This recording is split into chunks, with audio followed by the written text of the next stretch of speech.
Hoy, Science Pinoy here with Teacher Ray.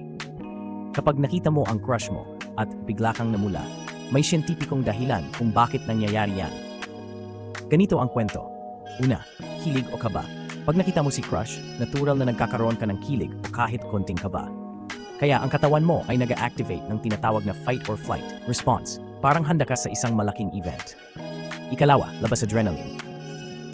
Dahil sa kilig o kaba, napwepwersang utasan ng utak na maglabas ang adrenal glands sa ibabaw ng kidney ng adrenaline o epinephrine na nagpapabilis sa tibok ng puso at nagpapaas ng blood flow.